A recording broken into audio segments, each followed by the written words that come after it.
शिक्षा के गलियारे से सियासत में पद पैर रखने वाले शिक्षाविद और जो है अब वर्तमान में राजनेता भी हैं हमारे साथ, जो गुरुजी के नाम से बहुत लोग उन्हें पुकारते हैं। और अवध ओझा जी हमारे साथ हैं बातचीत करने के लिए। अब फिलहाल वो दिल्ली के पटपड़गंज सीट से चुनाव लड़ रहे हैं, आम आदमी पार्टी की तरफ से कैंडिडेट हैं।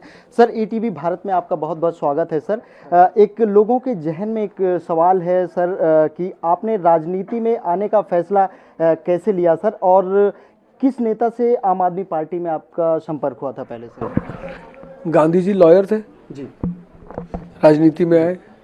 CR दास लॉयर थे, राजनीति में आए, और बड़े बड़े लॉयर थे। मतलब जिस वक्त CR दास, चित्तरंजन दास जब राजनीति में आए तो एक हियरिंग का वो 50,000 रुपये उस वक्त, ना 1920 के आसपास की बात बता रहा हूँ, कितनी बड़ी स्थिति पे थे वो। बिल्कुल सर। लेकिन वो राजनीति में आए क्यों? क्योंकि उनको एहसास हुआ कि आज देश को हमारी ज़रूरत है।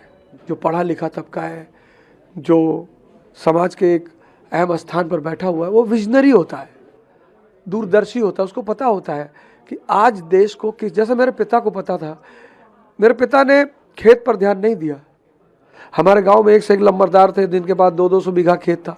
उन्होंने अपने बच्चों को कायदे से, कहीं पढ़े लिख ले हैं तो कौन गवर्नर हो जी है। लेकिन मेरे पिता ने कहा नहीं, पढ़ाओ, खेत बेचकर पढ़ाओ।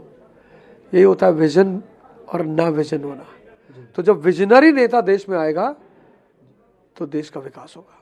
सर, आपका राजनीति में आना और अरविंद केजरीवाल से बातचीत हुई थी या मनीष सिसोदिया से, इस पर कयास लगाया जाता है सर, तो किससे संपर्क हुआ सबसे पहले? दोनों में से किसी आदमी से बात नहीं हुई थी। हमारे एक मित्र हैं, डालास में रहते हैं, अमेरिका में जी।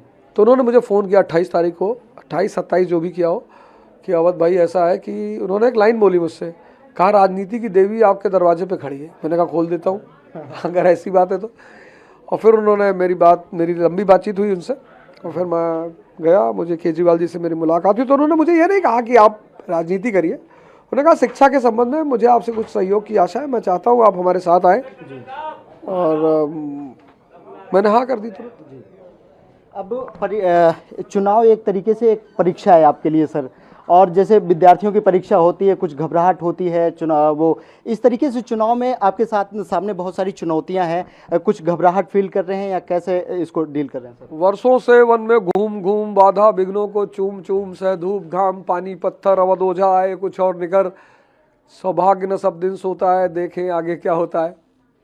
तो जिस आदमी को लड़ने की कला पता है, हम कौन से राजा परिवार में पैदा हुए, तुम्हारा बाप क्लर्क था, उसने हमें कहा कि संघर्ष को अपनी मौज बना लो, दुनिया की कोई चुनौती तुम्हें तोड़ नहीं पाएगी।